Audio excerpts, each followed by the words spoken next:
첫사랑 회복의 말씀 이 과정의 10강 제목은 첫사랑을 잃어버린 목회 현장의 탄식을 통해서 우리가 이 시대에 정말 첫사랑을 잃어버린 내 가정의 영적 상황 또한 교회의 영적 상황을 분별하셔서 진주로 하나님의 뜻이 무엇인지 우리가 바르게 깨닫고 하나님 나라의 의를 간구할 수 있는 믿음의 역사가 있기를 주님의 이름으로 부탁을 드립니다. 1번을 보면 우연한 일이 아닌 하나님의 섭리를 보게 되집니다. 제가 어느 날 그 한 스님을 만나게 됐어요. 근데 그 스님을 만나게 된 그 동기가 남동생이 교회를 개척하기 위해서 이제 건물을 계약을 하는데 거기가 법당을 하던 곳이었어요. 그러니까 스님 건물이에요. 그래가지고 이제 계약을 하는데 제가 그 스님을 만났습니다. 근데 그 성전 그 공간이 의자 하나도 없고 텅 비어진 그런 상가 건물이었어요. 근데 이렇게 서서 저는 그 이제 스님을 만나서 제가 먼저 해야 하는 일이 전도죠. 그죠? 전도를 하기 시작했어요.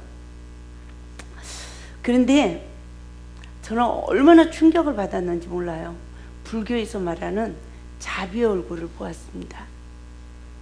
그래서 예수님 뭐라고 합니까? 마태복음 12장 7절 말씀을 보면 나는 자비를 원하고 제사를 원하지 아니하노라 라고 말씀하고 있습니다.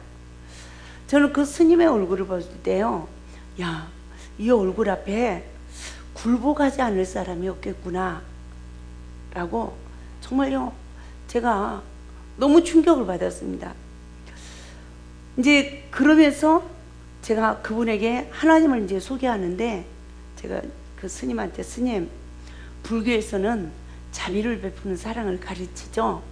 그러나 기독교에서는 자비를 베푸는 사랑을 가르치며 목숨까지 주는 사랑을 가르칩니다. 그랬더니요, 그러냐고 이래. 아주 여유있게 이러는 거예요. 그러면서 제가 하나님의 형상과 본질의 근원은 말씀, 빛, 사랑, 생명입니다. 이 우주 만물을 하나님이 말씀으로 창조하셨습니다. 그래서 말씀으로 창조한 이 세상은 생명이 있고 빛이 있고 사랑이 있기에 공기도 흙도 물도 모든 것이 다 살아 있습니다. 그러면서 그러나 생명이 없는 자가 있죠. 그래서 예수 안에 있지 않는 자는 생명이 없는 자입니다. 그래서 왜냐고요? 죄인이기 때문입니다. 죄인은 예수 안에 거할 수가 없기 때문입니다. 인류의 모든 영혼은 피조물임에도 불구하고 조물주의 삶을 살아가는 그러한 교만한 죄인입니다. 그래서 바로 선악을 분별하는 자로 심판하는 삶, 재판하는 삶을 살아가기 때문에 죄인이라고 저는 설명을 하면서 예수 안에서만 우리는 생명을 가질 수 있다고 복음을 증거하게 됐습니다. 이와 같이 복음을 증거하는 동안 이 스님은 저의 말을 거부하지 않고 다 들어주면서 고개를 끄덕끄덕 하는 거예요. 근데 그 시간들이요, 짧은 시간이 아니었어요. 한 30분을 제가 서서 설교를 했습니다. 근데요, 이분이 얼굴이 조금도 변함없이요, 그냥 그 자비의 얼굴로 긍정적으로 다 말을 들어주는 거예요. 저는요, 복음을 전하고 나서 화가 났어요. 저 사람이 나한테 불경을 이렇게 가르쳐 줬으면 내가 여유 있게 그러냐고 그 사람 말을 들어줄 수 있을까? 저는 절대 못 들어줄 것 같아요. 제가 이제 이런 적이 있었고요. 제가 제주도에 갔다가 올라오는데 비행기를 탔는데 맨 앞좌석에 남자 스님이 앉아 있는 거예요. 근데 옆에 좌석이 비어 있어요. 그래서 귀에다 하고 저 여기 좀 앉아도 되겠냐고 그랬더니 앉으래요. 그래서 그쪽으로 가서 이제 비행기 타고 내려올 때까지 그분에게 복음을 전했습니다. 근데 이 사람도요, 남자분이었는데 여전히 고개를 끄덕끄덕 하는 거예요. 그래서 제가 눈빛을 봤어요. 눈빛을. 보통 저기가 아니겠더라고요. 공항에 내렸어요. 그냥 가게 할 수가 없는 거예요, 제가. 그래서 계속 복음을 전하기 위해서 식사 대접 좀 하고 싶다고. 근데 이제 다른 사람하고 같이 이렇게 갔다 왔을 텐데, 가지고 여러 명이 식당에 갔어요. 그래갖고 또 이 스님을 밥을 사드리면서 막 복음을 전했습니다. 그런데 전화번호도 가르쳐주고 어느 절이라고도 가르쳐줬는데요, 제가 그 적어놓은 걸 잊어버린 거예요. 한번 찾아가려고 그랬는데 잊어버려서 제가 못 갔습니다. 그러면서 제가, 야, 이분들은 다른 사람의 말을 하면 다 들어주는 아주 훈련이 돼 있구나. 네? 아주 훈련이 돼 있구나. 그게 자비를 베푸는 건가 보다. 제가 이제 두 번째 스님한테 이렇게 복음을 전하게 되면서 그것을 깨닫게 됐습니다. 근데요, 제가 그 첫 번째 스님, 여자 스님을 만나고 나서 그 교회 개학을 하고, 그리고 끝나고서 제가 이제 서울에 붕예를 가는 날이었어요. 그러니까 월요일 날이었죠. 월요일 저녁 붕예를 예배 인도를 잘 했습니다. 예배를 인도하고 나서 저는 강대상에서 내려올 수가 없더라고요. 강대상에서 하나님 앞에 통곡을 하게 됐어요. 생명이 없는 저 죽은 자가 어찌하여 그리스도인들의 모습보다 인자합니까? 저는 한 번도요, 어느 목사님한테서도요, 그런 인자한 모습을 제가 본 적이 없는 것 같아요. 너무 인자한 모습이었고요, 정말 자비를 베푸는 그런 모습이었어요. 그래서 제가 막 하나님 앞에 막 울었습니다. 어떻게 그렇습니까? 막 억울해가지고 막 정말 막 통곡을 했어요. 근데 그 순간 하나님이 이와 같은 깨달음을 주시는 거예요. 절에서는 경건의 훈련을 통하여 질서의 법에 순종을 한다 그래요. 그리고 버리는 삶을 살기 위해 마음을 비우는 훈련을 한다. 그러나 그리스도인들은 경건의 모양까지 이뤄가고 있으며 경건의 훈련을 하지 않는다라고 책망하셨습니다. 그리고 뭐만 주시옵소서. 성도들은 무릎만 꿇으면 돈을 주시옵소서, 아파트를 큰 걸 주시옵소서, 남편을 출세시켜 주시옵소서 이런다는 거야. 목회자들은 어떡할까? 성전 부지를 주시옵소서, 교회를 지켜 주시옵소서, 성도들을 많이 보내 주시옵소서 이런다는 거죠. 그런데 불교에서는 경건의 훈련을 통하여 질서의 법을 배우고 끝없이 버리는 삶을 살기 위하여 마음을 비우는 훈련을 한다는 것입니다. 그 시간에 결국 예수 밖에서 우리가 마귀의 종이 되기 때문에 우리는 하나님의 형상을 잃어버리는 시간이라고 말씀하고 있습니다. 여러분, 그리스도인들은 진짜로 경건의 모양까지 잃어가면서도 경건의 훈련을 하지 않는 우리들의 모습이 아닌가 다시 한번 돌이켜 봅시다. 여러분 기도할 때 그의 나라와 그의 의를 위하여 간구하십니까? 그리고 늘 내 마음을 비우게 하여 세리 기도를 드립니까? 정말 말씀을 쫓아가기 위해서 정말 기도하십니까? 저도 요즘 이렇게 며칠 좀 고민하는 게 있었어요. 그리고 어제 저녁에 정말 하나님 뜻이 무엇입니까? 예? 정말 하나님이 원하는 대로 하나님 일을 하고 싶고 내가 살아가고 싶습니다. 이러면서 정말 몸은 피곤하죠. 여기는 와서 강의는 해야 되죠. 좀 잠을 자야 되겠는데 밤새 그렇게 자다가 깼어요. 나 하나님 정말 분별하지 못하겠으니까 내가 어떻게 살아야 하나님이 원하는 삶을 살고 내가 어떻게 사역을 해야 정말 하나님이 원하는 사역을 할 수 있습니까? 이 문제를 놓고 정말 그냥 드러눠서 그리고 하나님 난 못 깨닫겠어요. 난 모르겠어요. 내가 이 세상을 살아가면서 이제는 남은 생애가 정말 이제는 다른 걸 다 못해도 하나님 말씀을 쫓아 살아갈 수 있기를 원합니다. 하나님께서 나에게 원하는 것이 무엇입니까? 이러면서 정말 간구하는 기도를 드리게 됐습니다.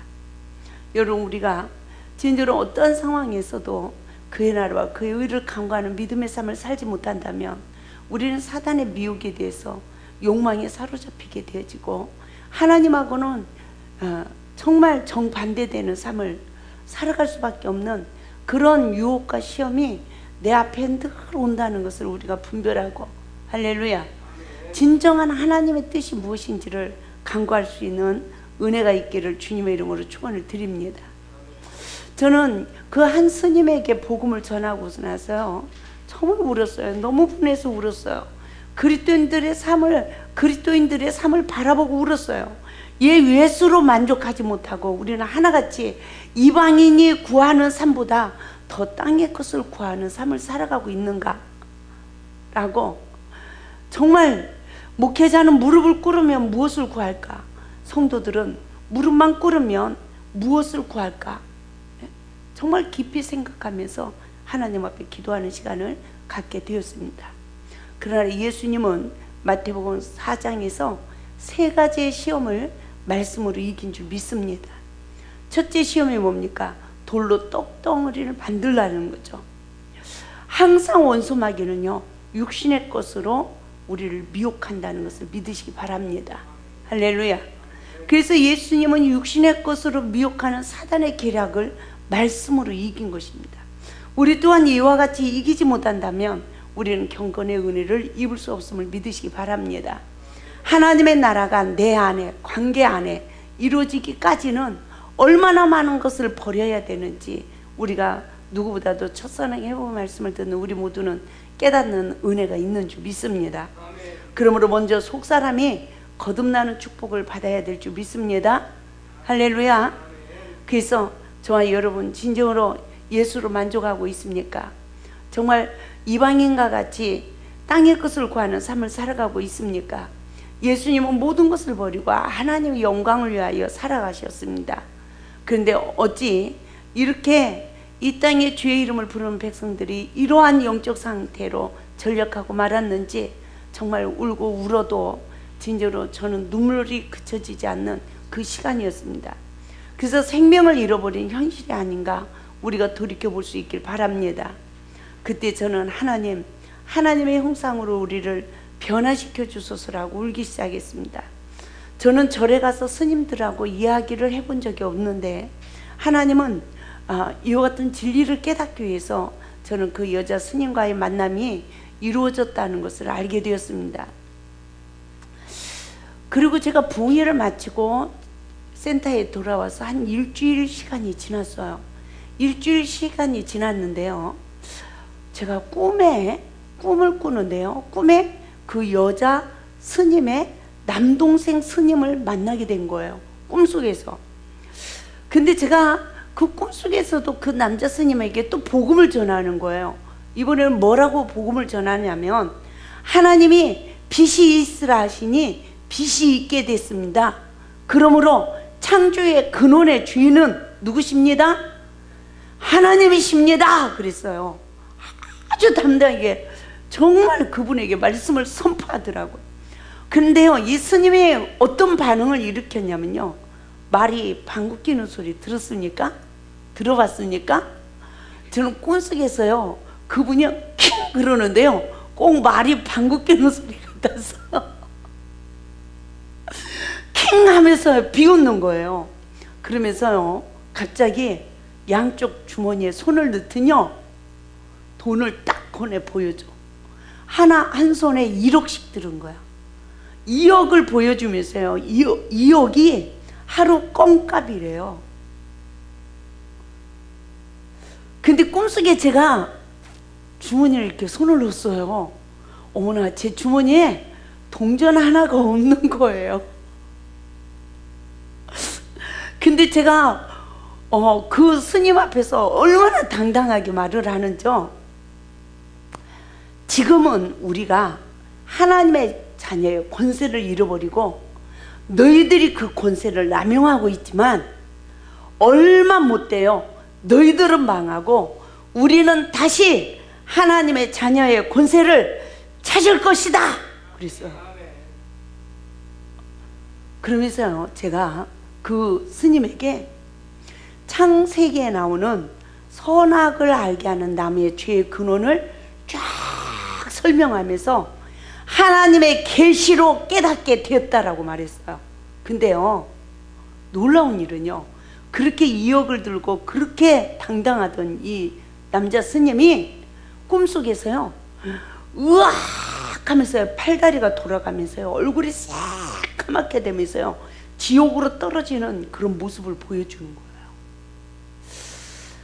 저는 그 꿈속에서도 저는 너무 많은 걸 깨달았어요. 선악간의 사단의 포로가 되어 서로의 허물을 보는 눈의 영적 상태에 이르러 내가 사단에 속았구나 하고 깨달으면 내 안에 있는 원수가 쫓겨난다는 것을 알게 되었습니다. 그때 하나님께서 저에게 골방 밀실 기도를 통하여서 사랑의 계명에 순종할 수 있는 책을 기록하게 하시고 그리스도인들의 삶을 예수 안의 삶으로 회복시켜 주실 것이다. 또한 책에 기록된 말씀으로 하나님의 뜻을 깨닫게 하여 하나님의 자녀로 회복을 받을 수 있는 길을 가르쳐 주실 것이다 라고 스님에게 말을 했습니다. 그리고 사랑의 계명에 순종할 수 있는 피조물의 삶에 대해서는 이 스님에게 감추고 말을 하지 않았어요. 그러면서 너희 때가 얼마 남지 않았다 딱 이러면서요, 꿈을 딱 깼어요. 예사 꿈이 아니죠. 저는 곰곰이 생각을 해봤습니다. 이 꿈은 그냥 꿈이 아니구나. 이 세상에 창세기 2장 3장의 말씀에 공개되는 것이 이토록 중요한 일이구나. 그러면서 저는 다시 한번 사명을 깨닫게 되었습니다. 여러분, 반드시 우리는 하나님의 자녀의 권세를 회복해야 될 줄 믿습니다. 할렐루야. 그러므로 창세기의 선악과의 구속의 원리를 일깨워 죄의 근원의 구속의 원리를 일깨워서 정말 우리는 만나는 모든 자들에게 선악간의 사단의 포로가 된 실체를 일깨우는 사역을 해야 되고요. 두 번째는 피조물의 삶이 무엇인지를 명백히 알고 전할 수 있는 은혜가 있어야 될 줄 믿습니다. 할렐루야. 제가 이렇게 강의를 하면 피조물에서 한번 쭉 보고 넘어가요. 그러면 성도들이 그건 또 그냥 다 묻어버려요. 아니에요.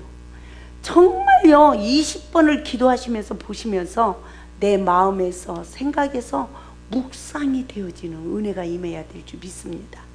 할렐루야.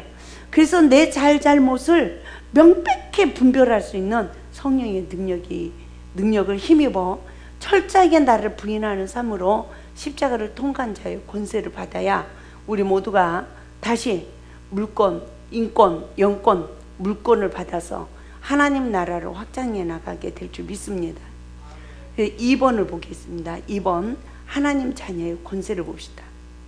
저는 이 말씀을 정말 꿈속에서 깨어나서 이 말씀을 막 기록을 하면서 순간 그동안 첫사랑 회복의 말씀을 기록하면서 또 그 믿음의 선진들의 역사를 돌이켜보면서 저는 다시 이 말씀을 정리하게 되었습니다. 아브라함의 허물로 인하여 후손이 400년을 애굽에서 종살이한 과정을 기억해 봅시다. 또한 가나안 땅을 정복한 백성들에게 또다시 바벨론 포로 생활을 허락하실 수밖에 없었던 하나님의 구속의 섭리를 깨달아 봅시다. 그렇다면 이 시대에 예수 그리스도로 우리를 구원하시겠다라고 약속하셨는데 왜 우리는 또다시 예수 밖의 삶을 살아갈 수밖에 없는가? 왜 이토록 진리 안에서 자유를 누리지 못하며 첫사랑을 잃어버리고 시험과 환난 속에서 몸부림을 쳐야 하는가? 우리가 다시 한번 돌이켜볼 수 있길 바랍니다. 하나님은 우리를 다시 새로운 피조물로 만드셔서 이 마지막 때를 예수 안에 있는 백성들을 통하여 하나님 나라를 이루실 줄 믿습니다. 반드시 이루실 것입니다. 할렐루야. 그래서 창세기 1장 28절의 말씀을 반드시 이루셔서 우리로 하여금 다시 생육하고 번성하고 정복하고 다스리고 충만한 하나님의 자녀의 권세를 우리에게 주실 줄 믿습니다.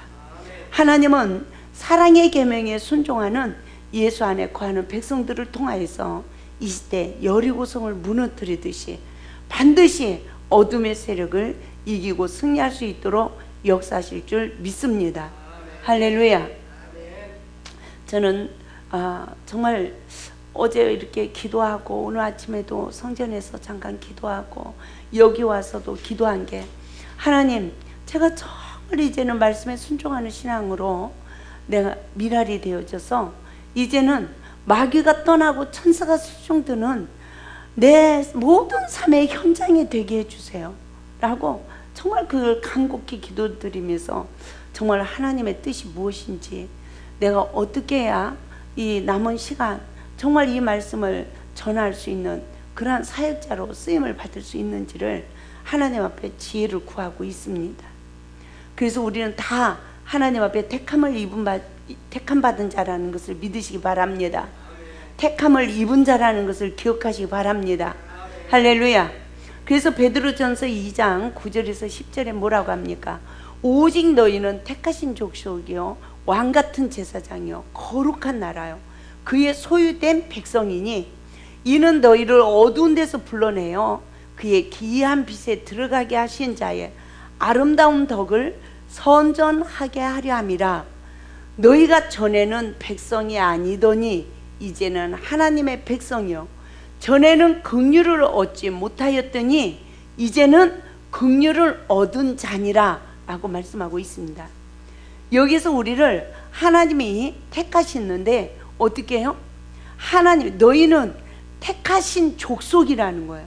왕같은 제사장이라는, 거룩한 나라요 그의 소유된 백성이라는 것입니다. 그래서 우리를 어두운 데서 불러내서 기이한 빛에 들어간 그 아름다운 덕을 선전하게 하려 함이라. 할렐루야. 세상에 죄악 가운데 있던 우리를 그 삼위일체 하나님 그 기이한 빛에 들어가게 하셨습니다. 그래서 그 거듭남의 체험을 한 백성들이 하나님 나라를 지금도 선포하고 있는 줄 믿습니다. 근데 옛날에는 어떻게 해요? 전에는 너희가 백성이 아니더니 이제는 하나님 백성이요 너희가 전에는 긍휼을 얻지 못했는데 이제는 긍휼을 얻은 자니라 라고 말씀하고 있습니다. 저는 첫사랑을 체험하기 이전에 하나님이 저를 불러내서 그 귀한 빛에 들어가게 하셨고 정말 긍휼을 입은 자의 삶으로 정말 아름다운 덕을 선전하게 하셨습니다. 그런데 제가 처음 사랑을 잃어버리고 다시 어두운 가운데 있는 줄을 몰랐어요. 정말 이 시대에 선악을 하는 일에 사단이 포로 생활하고 있다는 것을 아는 그리스도인들이 몇이나 있겠습니까? 우리는 정말 이 사실을, 선악과의 영적 비밀을 우리만 알 게 아닙니다. 정말 전해야 되죠.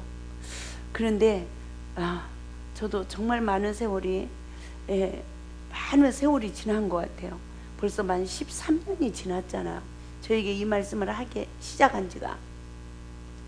그런데 지금도 어느 때는요, 이게 내가 선악과를 먹은 영성이야, 아니면 지금 내가 하나님의 뜻대로 하고 있는 거야 하고 분별하지 못해서 정말 하나님 앞에 구하고 있을 때가 많이 있습니다. 그러므로 진짜로 그 선악을 하는 일에 사단이 지배받았던 그 어둠에 있던 나를 다시 늦은 비의 은혜로 다시 성령의 법이 성취되어지도록 나를 이끌어내시는 그 하나님, 그 귀한 빛, 삼일째 하나님 안에 들어갈 수 있도록 역사하시는 하나님, 할렐루야. 반드시 그 아름다운 덕을 선전하게 하기 위함인 줄 믿습니다. 그래서 하나님은 우리를 생명수의 샘물로 인도하신다는 구속의 원리를 깨닫고 우리 모두가 하나님 보좌 앞에 나갈 수 있는 은혜가 있기를 바랍니다. 그래서 계시록 8장 17절 말씀을 보면, 이는 보좌 가운데 계시는 어린 양이 저희의 목자가 되사 생명수 샘으로 인도하시고 하나님께서 저희 눈에서 모든 눈물을 씻어 주실 것임이라 라고 말씀하고 있습니다. 진짜로 우리가 예수 안에 들어가면 슬퍼요? 아니죠. 눈물이 달라요. 슬픔의 눈물, 괴로움 눈물, 탄식의 눈물, 예? 애통하는 눈물, 이런 눈물이 아니죠. 그냥 구원의 감격이 넘치는 눈물. 정말 나를 구원하신 그 구원의 그 하나님, 너무너무 감격해서 흘리던 눈물, 사명을 위한 눈물. 할렐루야. 정말 기쁨에 넘쳤던 그 눈물. 그래서 우리가 시험이 주는 구속사의 교훈, 그 말씀 배울 때 우리가 저기를 배우게 됐죠. 그 눈물의 영적 현주소를 알게 되었죠. 그래서 그 눈물이, 아픔의 눈물, 고통의 눈물이 싹 씻겨지고 뭐 한다고 하는 거예요? 우리를 정말 예수님의 어린 양의 목자가 되주셔서 우리를 생명수샘으로 인도해 주신대요. 믿습니까? 그래서 계시록 22장 14절 말씀 보면 그 두루마리를 빠는 자들은 복이 있으니 그래요. 죄악의 겉옷을 빠는 자들, 진짜로 보혈의 피로 깨끗이 씻음을 받는 자들은 복이 있대요. 이는 저희가 생명나무에 나가며 문들을 통하여 성에 들어갈 권세를 얻으려 함이라. 할렐루야. 하나님의 자녀의 권세를 회복시켜 주실 것을 말씀해 주고 있습니다. 누가 회복을 받을 수 있습니까? 야곱이 가나안 땅에 들어갔습니다. 요셉은 다시 회복을 받았습니다. 아브라함이 완전한 자가 돼서 다시 가나안의 복을 받았습니다. 이 복은 창세기 1장 28절의 복인 줄 믿습니다. 에덴의 복이요, 예수 안의 복이요, 곧 삼일체 하나님 안에 거하는 복인 줄 믿습니다. 우리도 처음 성령을 받아서 진짜로 처음 사랑 안에 거하는 이 역사가 이루어졌을 때 우리에게도 진짜로 창세기 1장 28절에 말씀이 우리에게 이루어졌지만, 잃어버린 처음 사랑을 깨닫고 다시 회복을 하게 되어지면 우리는 온전한 말씀으로 거듭나는 완전한 영적 단계에 이르러서 복의 근원의 단계에 들어가게 되어지는 줄 믿습니다. 그 시간이 삼일째 하나님 안에서 생명 안에, 빛 안에, 말씀 안에, 사랑 안에서 하나가 되기 때문에 우리가 말씀의 준행자가 될 수 있는 거예요. 그래서 철저히 정말 나를 낮추지 아니하면 우리는 그 안에 거할 수 없기 때문에 우리 모두가 진짜로 사도 바울처럼 내가 그리스도를 본받은 것 같이 너희는 나를 본받으라고 진짜로 예수님처럼 두 팔을 벌릴 수 있는 그러한 믿음의 삶으로 우리 또한 이 어두운 이 세상에 빛이 되고 본이 되어야 될 줄 믿습니다. 그래서 예수님은 뭐라고 하십니까? 요한복음 17장 11절에서 우리와 같이 저희도 하나가 되게 하옵소서라고 마지막 간구하는 것을 보게 됩니다. 바로 삼일째 하나님 안에서 하나가 되는 것이 하나님의 뜻인 줄 믿습니다. 그래 우리로 하여금 복이 시작되는 복의 근원이 되게 하는 것이 하나님의 뜻인 줄 믿습니다. 그래서 저는 삼일째 하나님 안에 거하는 이 기도는 주기도문의 기도의 3이라는 것을 알게 되었습니다. 그래서 주기도문의 기도는 하나님 나라가 이 땅에 우리의 관계에 내 안에 이루어지는 기도인 줄 믿습니다. 그래서 여러 가지 시험을 통하여 말씀으로 거듭나서 악에 넘어지지 아니하고 선으로 악을 이기는 자가 반드시 하나님 나라가 이루어지는 삶이요, 주기도문의 삶이 이루어지는 삶이요, 하나님 자녀의 권세를 받아서 복의 근원이 되는 삶이라는 것을 깨달을 수 있길 바랍니다. 저는 이 진리를 깨닫고 나서 그때 예수를 믿는 거가 이렇게 쉬운 거구나 라는 것을 알게 됐어요. 사단의 정체를 깨달으니 경계하고 물리칠 수 있게 되었고, 교만의 근거와 겸손의 근거를 알았으니 우리는 이기는 자의 삶으로 복의 근원의 역사가 이루어져서 하나님께 영광을 돌리게 되는 줄 믿습니다. 할렐루야. 3번 밀실 기도를 마친 후 어느 날 그 말씀을 보겠습니다. 제가 21일 밀실 기도를 마치고요, 이제는 내일이면 나가야 되는 거예요. 이제 밖으로. 그런데 내가 나가서 과연 사명을 또 잘 감당을 할 수 있을까? 이게요, 두려운 거예요. 밀실 기도를 마치고 밖으로 나가서 사람들을 만날 것이 두려운 거예요. 그런데 그러한 마음을 갖고 있는 저에게요, 갑자기 방언을 하는데요, 방언이 막 쭉 통변이 되면서 그걸 하나님이 방언을 하면서 그 성령님이 하시는 말씀을 막 쓰게 하셨어요. 그때 유카나바라 데스 콘스카나와 이러면요, 하나님은 살아계시느니라.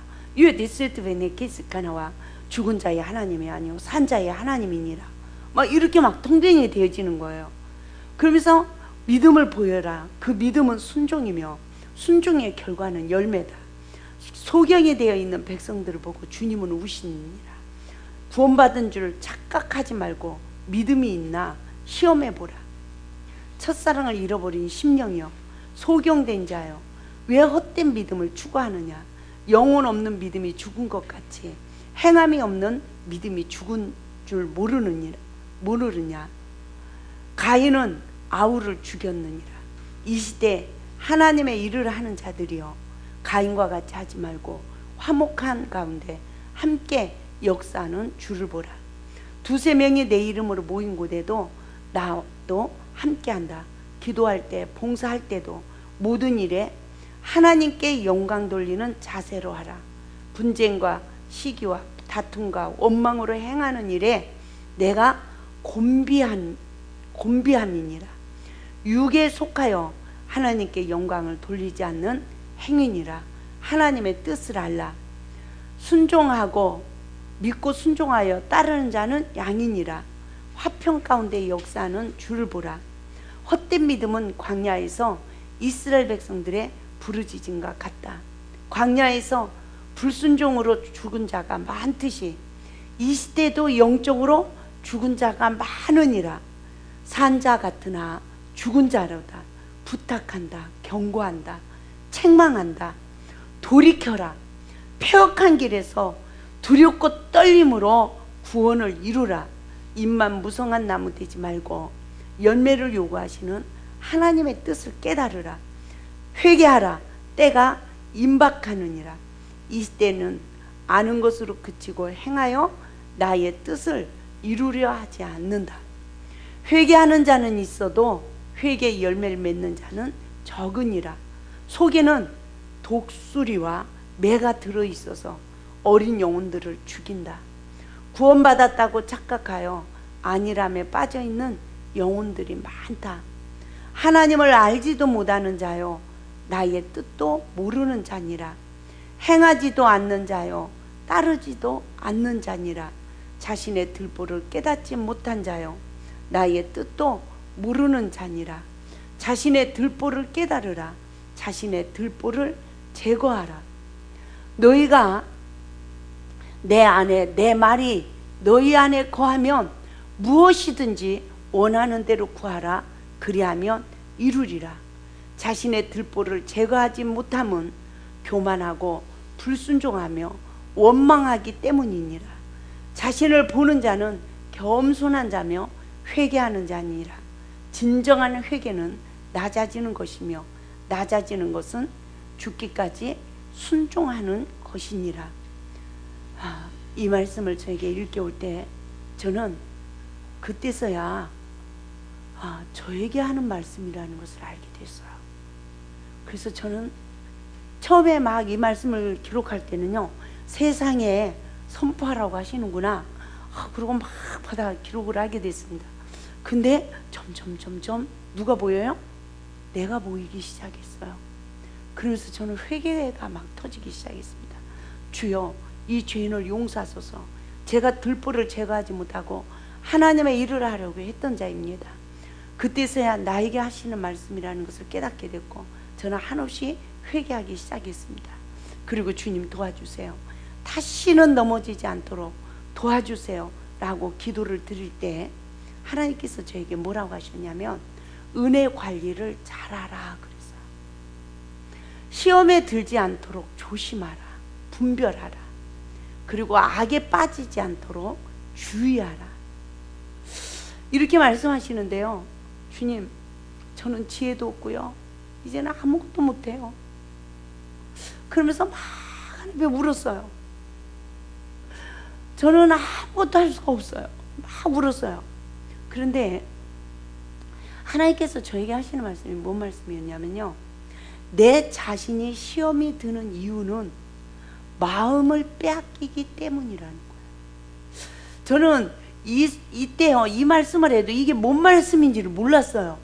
근데 13년이 지나고 여러 가지 시험을 받으면서 깨달은 결과가, 남편에게도 자식에게도 부모에게도 어떤 좋은 사람을 만난다 할지라도 마음의 지성소 관리의 성공자가 돼야 되고, 할렐루야, 마음의 문을 열어도 말씀에 의지하여 문을 열어야 되고, 절대로 마음을 뺏겨서는 안 되는구나 라는 것을 알게 되었습니다. 우리가 마음을 뺏기는 그 시간은 모든 것을 다 빼앗기는 거예요. 왜 그렇습니까? 우리의 마음이 하나님의 말씀이, 성령님이 내주 역사하지 않으면 순간 원수마귀의 소굴이 된다는 것을 믿으시기 바랍니다. 저는 그때요, 하나님 앞에 막 회개를 하면서, 주님, 저는 약해요, 아무것도 몰라요 라고 막 회개를 하고 약하다고 하나님 앞에 고백을 드릴 때 주님께서 저에게 다시 이와 같은 말씀을 하셨습니다. 이사야 43장 1절에서 3절 말씀을 통하여 말씀해 주셨어요. 두려워하지 말라고 말씀하시면서, 야곱아, 너를 창조하신 여호와께서 이제 말씀하시느니라. 이스라엘아, 너를 조성하신 자가 이제 말씀하시느니라. 너는 두려워 말라. 내가 너를 구속하였고 내가 너를 지명하여 불렀나니 너는 내 것이라. 내가 물 가운데로 지날 때 내가 함께 할 것이라. 강을 건널 때 물이 너를 침몰치 못할 것이며, 내가 불 가운데로 행할 때에도 타지도 아니할 것이요, 불꽃이 너를 사르지도 못하리니. 이르시면서 이사야 1장 6절 8절 말씀을 통해서 마음을 강하게 하라, 담대히 하라. 너는 이 백성을 내가 그 조상에게 주리라 한 땅을 얻게 하리라. 이 율법책을 내 입에서 떠나지 말게 하고 다 지켜 행하라. 그리하면 내 길이 평탄하게 될 것이요, 내가 형통하리라 라고 말씀하시면서 지난 날을 기억하라 그랬어요. 더 약할 때 너는 나만을 의지하고 따랐던 시간들을 기억하라. 내 안에서 아무것도 모르고 나만 따랐던 그 시간들을 기억하라. 그 시간은 나를 사랑하여 모든 것을 다 하던 믿음의 시간이었다. 하나님께서 이와 같은 일깨움을 주실 때, 주님, 그 시간은 주님을 사랑하였기에 두려움이 없었습니다. 주님을 사랑하게 하였기에 환경도 두렵지 않았습니다.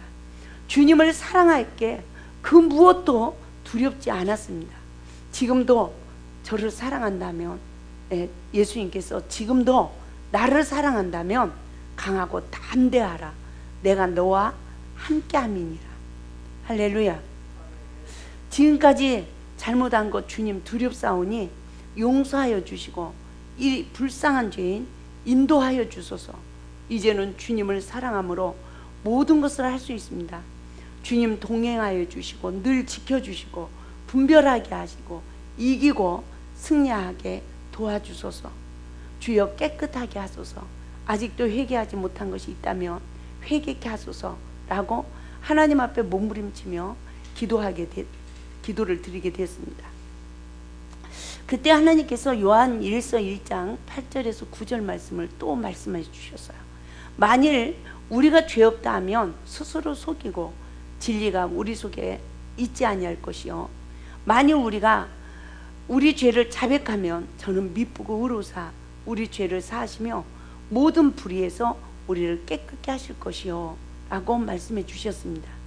그러시면서 하나님께서 저에게 하시는 말씀이 무슨 말씀이었냐면, 우리가 범죄를 할 때 빨리 회개하고 싶어도 회개가 되지 않을 때가 있다는 거예요. 그 시간이 하나님의 징계 시간이라고 말씀해 주셨어요. 그래서 그때 빨리 하나님의 뜻대로 살기 위하여 순종하며 하나님 앞에서 은혜와 긍휼을 바라는 기도를 드려야 한다라고 말씀해 주셨습니다. 근데 하나님께서 그 기도를 다 들어주시고 이루어 주실 때까지 인내해야 된다. 내 마음이 돌이켜질 때까지 그러셨어요. 그러니까 우리가 하나님 앞에 뭔가 불의가 일어나서 하나님 앞에 기도를 해요. 그래도 하나님 응답을 빨리 안 줘요. 그 시간은요, 징계 시간이라는 거예요. 기도도 안 돼요. 그래도 하나님 앞에 그 기도 시간을 정해서 기도가 안 돼도 하나님 앞에 하나님이 나를 용서해 주기를 간구하는 자세로 하나님 앞에 엎드려 있어야 된다는 것을 말씀해 주셨습니다. 그래서 주의 율례와 법도를 지킬 수 있는 것은 법이 먼저가 아니라 내가 주님을 사랑함으로 하나님의 율례와 법도를 지키고 이웃을 내 몸과 같이 사랑하는 은혜가 주어진다는 것입니다. 사랑이 회복되면 모든 것이 회복되고 어둠의 권세는 떠난다는 깨달음을 받게 되었습니다. 우리가 주님을 사랑할 때 모든 것을 할 수 있는 줄 믿습니다. 첫사랑을 기억하고 하나님과 함께하면 우리는 모든 것을 할 수 있다고 고백을 드리게 될 줄 믿습니다. 할렐루야. 4번 농사꾼의 이야기를 봅시다. 하나님의 일은 농사꾼의 결과와 같다는 것입니다. 목회자는 어떻게 농사를 지어야 합니까? 농부의 반드시 수고와 같다는 거예요. 그러나 아무리 수고를 해도 가을 추수에 쭉정이를 거둔다면 무슨 소용이 있겠냐는 거예요. 신앙생활하면서 하나님의 원치 않는 장사를 하고 술을 마시며 흥겨워하는 성도들의 모습을 바라보는 저는 하나님 앞에 목 놓아 울기를 시작했습니다. 이때가 어느 때였냐면요, 주일날 아침에 전화가 왔어요. 재정부장님이 오늘 제 한갑잔치인데요, 교인들 다 모시고 와서 점심 식사하세요. 그래. 토요일 날이나 좀 미리 알았더라면 주일날 하면 안 됩니다. 이랬을 거 아니에요. 제가 전도를 해서 그 가정을 전도를 해서 세례를 받고, 예? 재정부장까지 세워진 분이었어요. 얼마나 성실하게 교회 봉사도 잘하고 주일날 한 번도 안 빠지고 얼마나 열심히 하고, 예? 이랬는데요, 기도원에 부흥회 하면 계속 올라와서 기도하고 얼마나 순종을 잘한 가정이었는지 몰라요. 근데요, 교회에서 저는 그런 모습만 봤습니다. 그런데 그렇게 주일날 낮에 점심 식사를 오라고 하는데요, 제가 어떻게 성도들에게 그걸 다 공개합니까? 믿음 없는 성도들에게. 안 가자니 시험 들을 것 같고.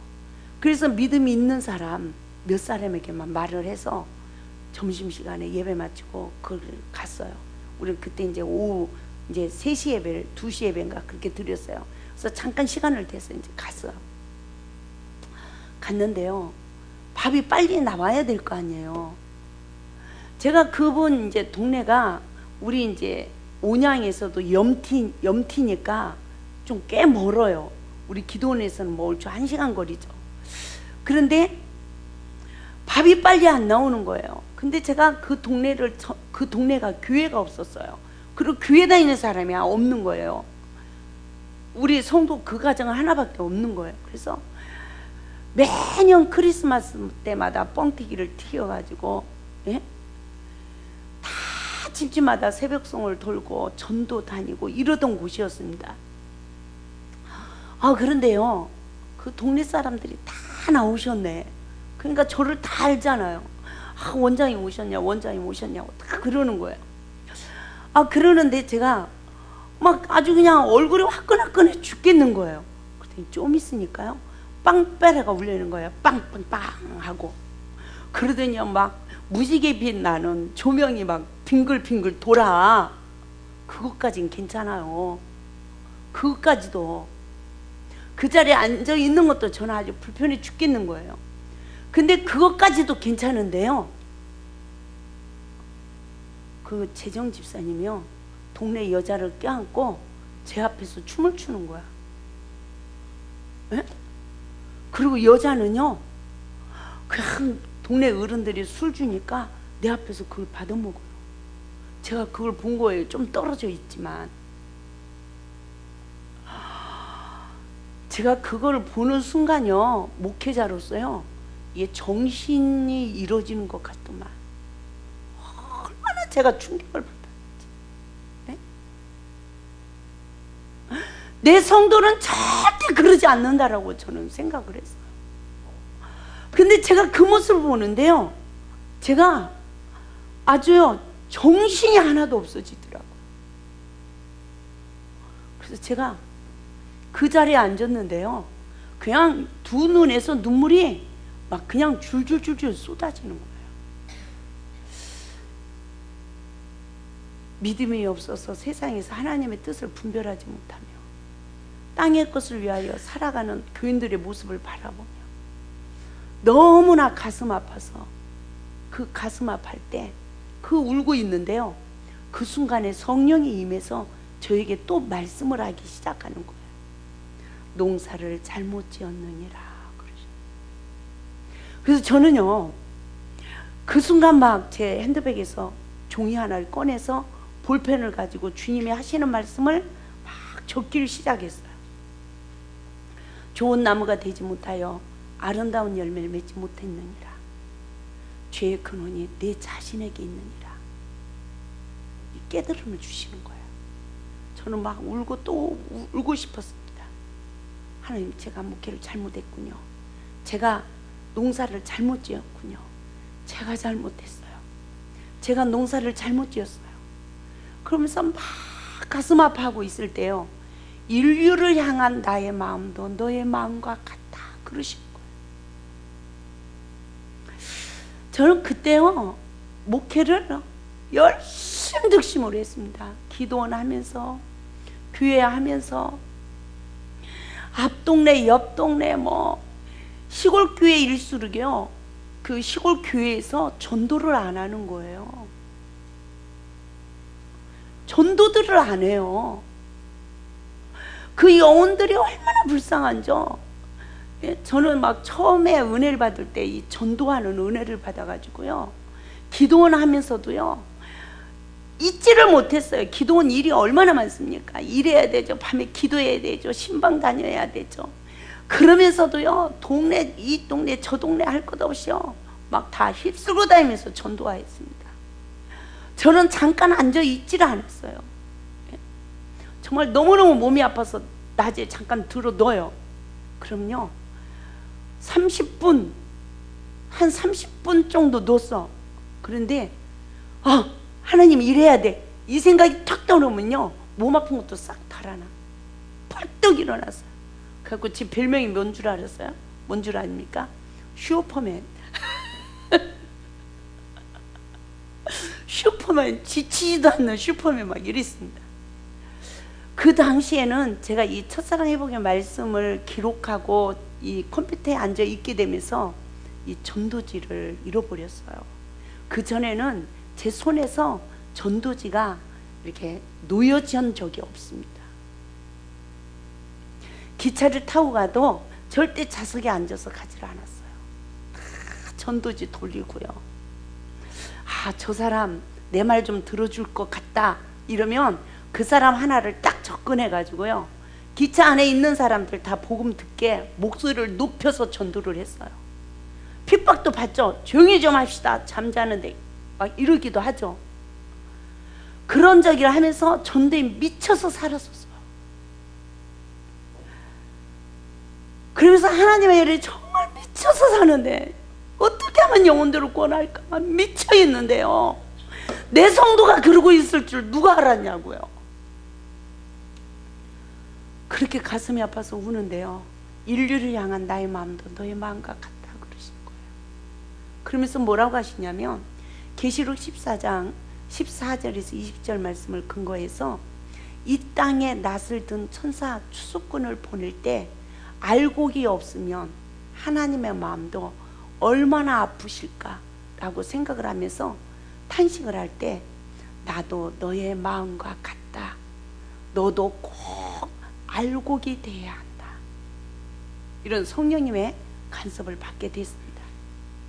그래서 제가 이렇게 막 쪽지에다 이렇게 기록한 그 내용을 가지고 컴퓨터 앞에 앉아서 이 말씀을 이제 정리해 나가는 시간이었습니다. 그래서 정말 허탈한 마음으로 컴퓨터에 앉아서 농사꾼의 결과를 기록하는데요. 마음이 아파서 농사에 실패한 마음이 이와 같이 아플까 하고 울고 있을 때 하나님께서 위로해 주셨어요. 농부가 가을에 흉년이 들 것이라 하여 봄이 되면 씨를 뿌리는 수고를 하지 않겠느냐? 봄이 되면 농사꾼이 여전히 또 씨앗을 뿌리고 최선을 다하여 곡식을 가꾸듯 목회 또한 씨를 뿌리고 물을 주는 일에 게으르지 말아야 한다. 그 이유는 자라게 하시는 이는 하나님이시니. 할렐루야. 인간은 자랑할 것이 하나도 없느니라 라는 고린도전서 3장 6절의 말씀을 근거하여 저에게 말씀해 주셨습니다. 그러나 디모데후서 2장 5절과 고린도전서 9장 24절의 말씀을 근거하여 경주자가 법대로 경주해야 상급이 있다는 거예요. 믿습니까? 내 방법과 내 자신의 방법과 하나님 방법을 분별하여 농사를 짓는 자가 되어야 된다는 것입니다. 목회자가 어떻게 농사를 짓느냐의 결과는 이와 같다라고 말씀해 주셨습니다. 농부가 가을에 낫을 들고 들에 나가 알곡을 거두는 자는 기쁨이 충만하겠지만 곡식이 쭉정이가 되어 거둘 것이 없다면 농부의 마음이 얼마나 허탈하고 아프겠는가. 목회자의 심정도 이와 같다라고 말씀해 주셨습니다. 어떻게 일을 했느냐가 중요하지만 결실이 중요하며 수고한 결과 아름다운 열매가 맺혀 있다면 목회자의 심정도 얼마나 기쁘겠습니까? 그래서 예수님은 요한복음 14장 6절에서 내가 길이요 진리요 생명이니 나로 말미암지 않고는 아버지께로 올 자가 없느니라고 말씀하고 있습니다. 죄인의 친구가 되어 목숨까지 주신 예수님의 사랑으로 열매를 맺을 수 있기를 주님의 이름으로 축원을 드립니다. 하나님도 농부의 심정과 일반이라고 말씀해 주셨습니다.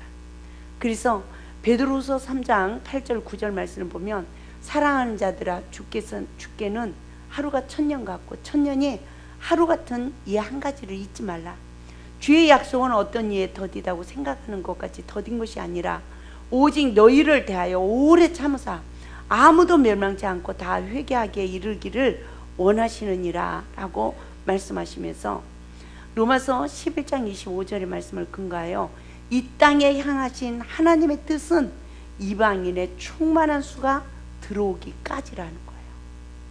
인류의 구원 얻을 백성의 수요가 차기까지라고 말씀해 주셨습니다. 할렐루야.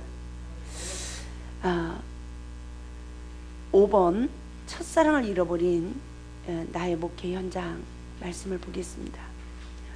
저는 이와 같은 깨달음을 받을 때 회개하기에 이르렀습니다. 처음 사랑을 잃어버리고 하나님의 일을 하던 그 시간들을 뒤돌아보며 한없이 울어야만 했습니다. 하나님은 제가 주님을 만난 이후부터 지금까지의 삶의 과정을 세밀하게 기억하게 하시더니 그동안의 목회 현장의 목회 생활의 현장을 뒤돌아보게 하셨어요. 그때 저는 주님 앞에 얼굴을 들을 수 없는 너무나 수치스러운 내 모습을 보게 되었으며 끝없는 내 잘못밖에는 그 무엇도 주님의 뜻대로 행한 것이 없는 부끄러운 목회 생활을 보게 되었습니다. 우리가 성령을 받아 예수 안에 거할 때는 구원도 변화도 회개도 성령 충만도 다 이루어지는 줄 믿습니다. 회개하여 은혜를 회복받고 예수 안에 들어가 잃은 양을 찾으라고 하시는 주님, 그 주님은 말씀을 통해 이 시간에도 데살로니가전서 5장 22절의 말씀과 같이 악의 모양이라도 버리라고 말씀하시는 줄 믿습니다. 그동안 저는 너무나도 진리 앞에 순종하지 못하고 악의 도구로만 쓰임받아 쓸모없는 가시나무와 같은 인생이었습니다. 그런 저의 삶에는 주께로부터 오는 참된 편안이 없었습니다. 그 어떤 사랑의 열매도 맺지 못했습니다. 모든 일을 하나님의 은혜로 감당하지 못하고 내 의와 교만만 드러내는 삶을 살게 되었습니다.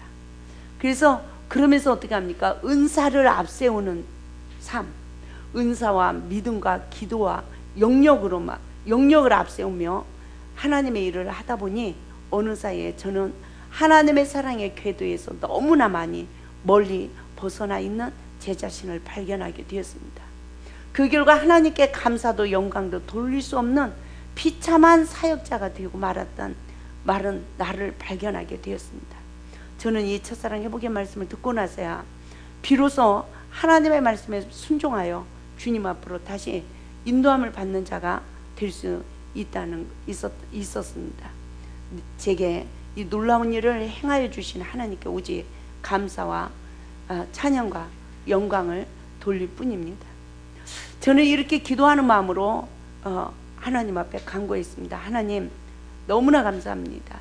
첫사랑 회복의 말씀으로 죽었던 내 영혼을 다시 소생시켜 주시고 하나님께로부터 오는 생명과 사랑과 빛을 공급받아 사랑의 삶을 살아갈 수 있게 도와주시는 그 은혜 너무나 고맙고 감사합니다. 주님, 이제는 제 인생의 가시가 온전히 뽑히게 하옵소서. 사랑하지 못했던 그 많은 시간들을 용서하여 주옵소서.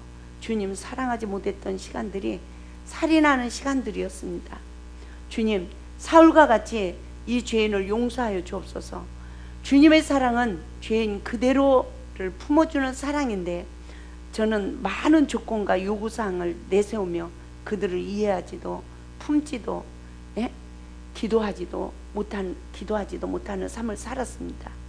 생명이 없는 예수밖에 사랑만 하고 살아왔음을 솔직히 고백합니다. 주님, 하나님의 일을 방해하는 사울과 같은 삶을 살아온 그 많은 시간들을 용서하여 주옵소서. 복음을 올바르게 깨닫지 못하니 진리에 서지 못했습니다. 능력을 받기 위해 금식하며 울부짖어 기도하던 그 고통의 몸부림의 시간들이 바로 사랑의 힘을 잃어가고 지쳐가는 시간이었음을 몰랐던 어리석은 이 죄인 용서해달라고 하나님 앞에 기도를 드리게 되었습니다. 또한 그 시간이 마귀의 공격을 받아 나의 몸과 영혼이 상처투성이가 되어 예수 밖에서 거반 죽게 되었음을 몰랐던 이 죄인, 주님, 남이 제게 준 상처와 아픔만 바라보고 한없이 슬퍼하며 눈물을 흘렸던 그 많은 시간들을 용서하여 주옵소서. 제가 알지 못하고 상처를 주고 입힌 그 많은 사람들의 아픔과 슬픔을 한 번도 헤아려 보지 못하고 살았습니다. 주님, 용서받지 못할 이 죄인을 다만 불쌍히만 여겨 주옵소서. 제가 바로 예수 밖에 광야로 쫓겨난 자요. 그런 결과 도끼에 찍혀 불에 던져질 나무요. 연자 맷돌을 메고 바다에 빠뜨릴 자요. 심판받아 영벌에 처할 자였습니다. 거짓 선지자를 노릇하던 자, 염소요, 가라지요, 강도 만난 자를 지나쳐간 제사장 레인이요, 서기관이요, 법만 앞세우는 율법사였습니다. 교만하여 불순종했던 고멜과 같은 자요, 열매 맺지 못하는 나무였습니다. 그러나 주님, 이 몹쓸 죄인을 위해 목숨까지 내어주신 주님의 그 뜨거운 사랑, 이 땅에 그 어떤 언어로 그 사랑에 대한 기쁨과 감사를 표현할 수 있을까요? 주님, 이제는 저도 실천하게 하옵소서. 그리하여 이 귀한 첫사랑 회복의 말씀을 땅끝까지 증거하게 하옵소서. 한 영혼을 천하보다 귀하게 여기시고 사랑하신 주님의 그 심정을 이제나마 조금이라도 깨달을 수 있는 은혜를 허락하신 주님, 그 은혜, 그 사랑 제 평생 두고두고 기억하며 주님의 그 사랑과 그 은혜에 보답하는 삶을 살게 도와주시옵소서. 행위적인 사랑을 해보려고 애쓰고 노력하던 그 모든 시간들이 주님 곁을 떠나 저의 의를 행하려던 모습이었음을 이제 알게 되었습니다. 그렇게 악하고 부족한 이 죄인을 버리지 아니하시고 용서하시고 사랑하여 주신 주님, 주님의 그 사랑 이제는 저도 실천하며 살겠어요. 이제는 사랑의 눈을 뜨고 주님의 마음을 가지고 죄인을 불쌍히 여기며 긍휼을 베푸는 선한 사마리아인의 삶을 살기 원합니다. 이제는 사랑의 눈을 뜨게 하소서. 불쌍히 여기게 하소서. 긍휼을 베풀게 하소서. 선한 사마리아인이 되게 하소서. 땅끝까지 첫사랑의 혹의 말씀을 증거하게 하소서. 할렐루야, 할렐루야. 저는 이와 같은 철저한 회개를 하게 되었습니다. 여러분, 이 시간에 정말 선악을 하는 일에 사단에 포로된 우리들의 삶을 돌이켜볼 수 있길 바랍니다. 그 결과 여러분의 가정은 어떤 영적 상황이 있습니까? 또 여러분이 섬기는 교회는 어떤 영적 상황이 있습니까? 우리는 정말 나를 보는 영적 눈이 떠져서 나를 철저하게 부인하여 십자가를 통과하는 자만이 하나님의 자녀의 권세를 받아 땅끝까지 이르러 복음의 증인의 삶을 살아갈 수 있음을 믿으시기를 주님의 이름으로 축원을 드립니다. 할렐루야. 우리 이 시간에 잠시 기도합니다.